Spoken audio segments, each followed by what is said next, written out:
Hi, everybody. Thank you very much. I'm Orlando Ruiz Jr. Welcome to this classic movie review. This is my review of The Mark of Zorro from 1940. This is a great black and white movie. This was directed by Rouben Mamoulian, stars Tyrone Power, also co-stars Linda Darnell and Basil Rathbone. This was actually the fifth Zorro movie ever made. The original came out in the 20s, starring Douglas Fairbanks. There's a lot of fun to be had in this movie. Yes, it's a black and white movie, but this is still a very entertaining action film. There are some pretty amazing scenes as far as sword play and sword choreography.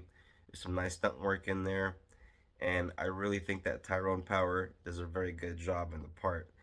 He has a lot of charisma, a lot of charm. So this story takes place in the early 19th century. And at the beginning of the film, we meet our main character, Don Diego Vega, played by Tyrone Power, who returns home from a long trip from Spain after being away for some time, learning how to be charming and probably learning how to use that sword very well.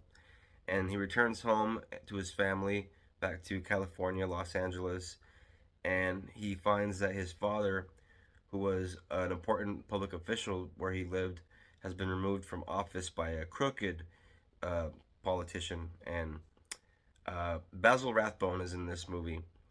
He was in Son of Frankenstein. He played the son of Frankenstein in that movie. He was also a bad guy in The Adventures of Robin Hood. He also played Sherlock Holmes in some of the early Sherlock Holmes films. I'm a big Basil Rathbone fan. I think he was a great actor, and he gives a really good performance in this movie. Another great villain performance. The guy was always great at playing a villain. Whenever Don Diego makes any public appearances, whether it's romancing the Lolita character or whether he's chatting with the bad guys, the evil captain played by Basil Rathbone or the corrupt mayor, he always has the charm turned up to the max, to the point where nobody would suspect that this snobby, snooty, rich guy with like very prissy mannerisms and everything, nobody would ever suspect this guy of being Zorro, and he really plays that angle up very well. Before long, Don Diego's alter ego Zorro shows up mysteriously in the town and starts to scare the public corrupt officials, popping up out of nowhere, very Batman-like, coming out of the shadows. There's a nice moment where he scares the mayor and comes out of nowhere, and it's very, very cool the way he's lit. All you see is like a dark silhouette and like a little bit of light showing his eyes. It's very, very cool moment.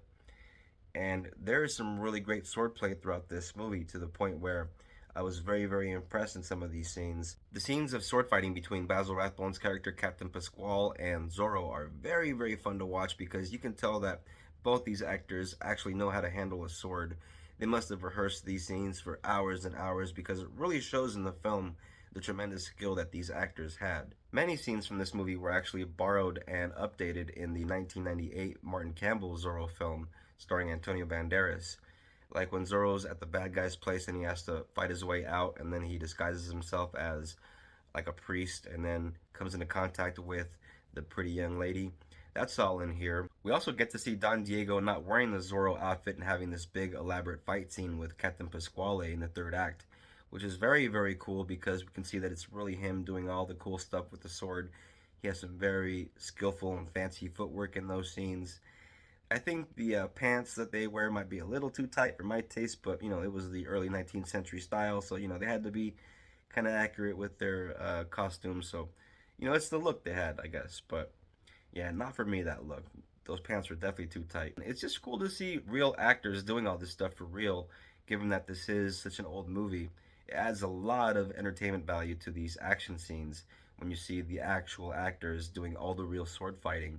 All of the actors do a very good job in this movie. The performances are very engaging, the story is entertaining, the action in this movie is very surprisingly well done for such an old film. Like I said, the swordplay in the movie is excellent, and it's a very crowd pleasing experience overall. This is a 3-star movie, in my opinion. I think you should check it out. If I do have any quibbles with the movie, I just wish there was a little bit more of him in the suit as Zorro. That's my only little nitpick, but other than that, it's a very fun time and highly recommend you check it out.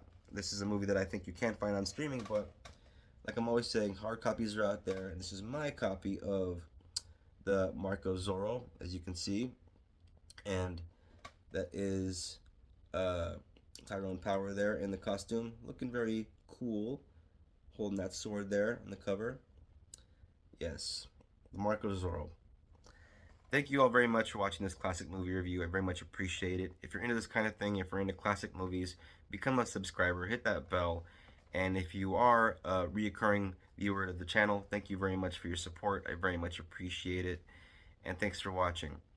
Gonna get out of here, so thank you very much. And please look out for the next classic movie review. Please comment if you feel like it. If you want to share it, I appreciate it. If you like, please leave a like. And see you next time. Thank you. Peace out.